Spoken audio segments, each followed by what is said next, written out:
So I thought that because we were having a high-end player on our show, that I should do some research so I could sound smart talking. So I haven't done Gnomer yet, but I've been doing a lot of reading on it on Reddit and Twitter. There's that word again, as well as in-game chat. And so what I've gathered so far is that Gnomer is too easy, but also too hard. It can only be done by optimal raid with no warriors, rogues, or players that parse under 95, while also being so easy that a group of fresh 40s and greens could do it because the mechanics are so simple that a trained ferret could complete them. So what is your impression of Gnomer? Does it line up with this? And if I decide to give it a try, should I get in a couple weeks of running it 6 out of 6 before I try it for the first time? Before you try it for the first time. I like that. How you stuck that in there. So basically, thoughts on Gnomer, because we haven't done it yet. Gnomer, I'm having a good time with Gnomer. The truth of the matter is like everybody's kind of like blowing stuff out of the water, like out of proportion when they're saying like everybody's requiring 6 of 6.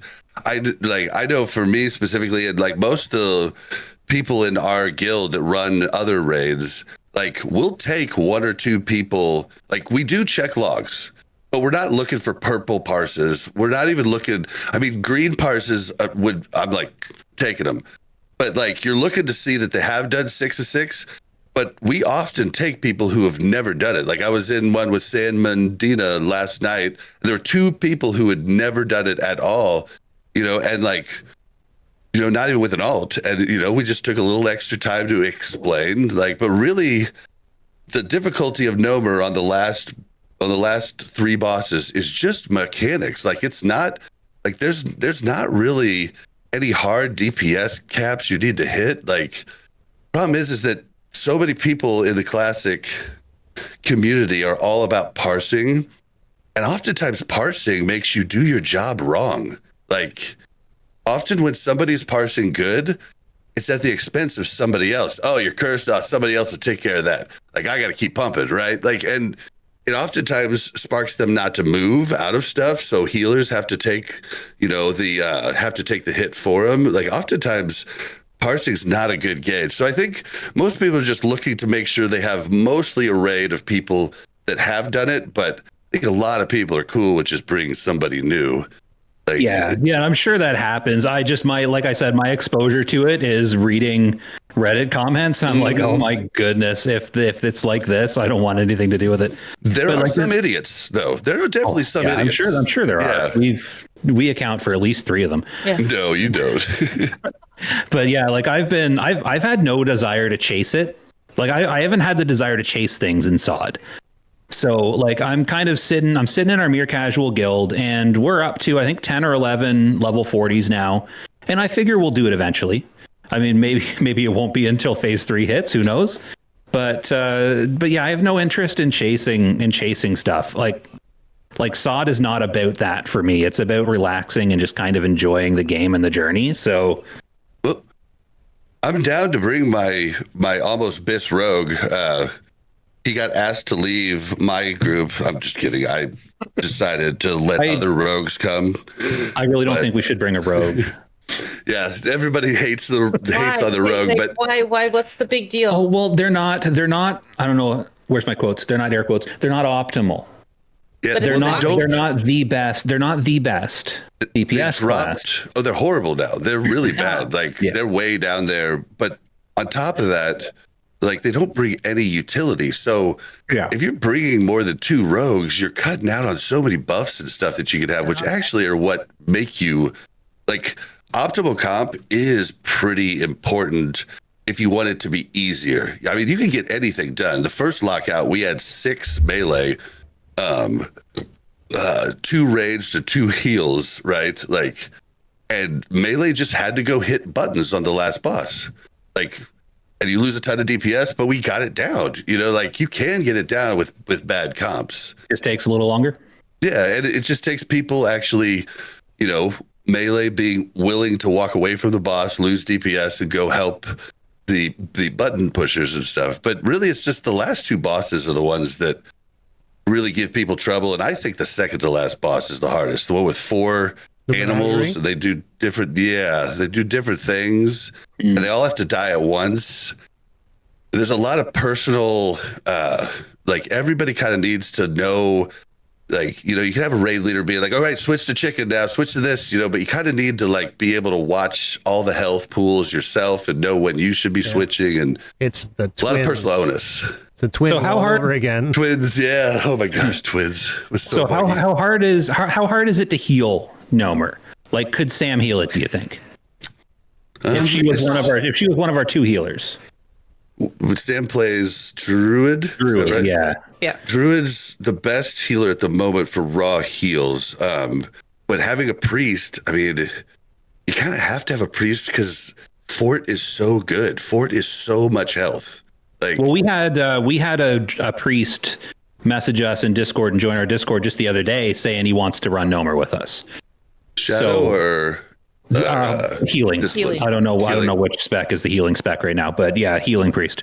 Healing is good, but they're forcing so many healers to do homunculi now because homunculi is way too powerful. It's thunderclap.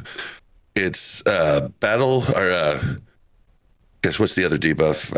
I'm blanking on it. The green demoralizing shout. Yes, demo shout, and then full 5 sunders. Like, it's just so powerful right now. So they have to give up prayer of mending. So a lot of people like Mel will run homunculi the first 4 bosses and then switch. And then we just hope we have a warrior at that point to Absunder, because we still go in melee heavy. Which isn't optimal. But it's a lot of people play melee, right? Friends. Yeah. Melee is, I don't know if this is a big secret or if I should let this out of the bag, but melee is so much easier to play in almost every raid situation. It's a lot easier to play. Like, I love playing melee because it's like, okay, go stand by the boss and attack it. But if you're a caster, it's like, well, watch out for the shadow arcing crap and watch out for this and go stand in this pile. Make sure you're always moving. And melee, they're like, just hit the thing. And I like just hitting the thing. As long as the tank knows what they're doing, right? Yeah, but I'm never the tank. So basically, when I raid, I'm just relying on everybody else knowing what they're doing, and I stand near the boss and hit the thing. That's what I like to do. So what you're saying is you think I know what I'm doing. I hope. I think possibly with just a couple questions to, like, say Table Slam, who also heals as a druid. I bet you Table Slam could have you ready with the right runes to heal with a, I don't know, 5-minute talk. Like I don't know. I couldn't help you. Mel probably could too. She hasn't done it as much as Table, but like I think it's just a matter of like knowing what runes to use and stuff like that, because the runes are so powerful. But I think you guys, if you made a raid right now and took some pugs to fill, I think you guys would definitely get through the first 4 bosses. Oh yeah. Well, we're taking our time. We wanted to try and run it with our guild / Discord / listeners. We want to do a mere casuals run. So I think we're almost there. Like I said, we've got pretty much the numbers. We thought about doing it on Friday, but nobody logged on. Yeah. So I was going to get on and see about helping you guys, but Mel had just gotten back in town from being out of town Monday through Friday. So I was just going to do whatever she wanted to do. Yeah, no, we're planning it. We're planning it for real. What's next Friday? The 28th? I just looked at my watch that I'm not wearing. Is it the 28th? Whatever next Friday is. Next Friday is kind of our let's get this done kind of goal. I feel like it's the 28th or 29th. 29th, yeah. So Friday the 29th is it's going to be our let's try and get everybody on and see what we can do run. Because a lot of us we've been running BFD. I always say the letters wrong, but I feel like I got it right. We've been running BFD a lot, and we're getting all our guildies geared up. No one takes damage. Yeah. The last couple runs we did of BFD, oh man, we're rolling it now because we're all like 40 and geared now. So it's like, whoa.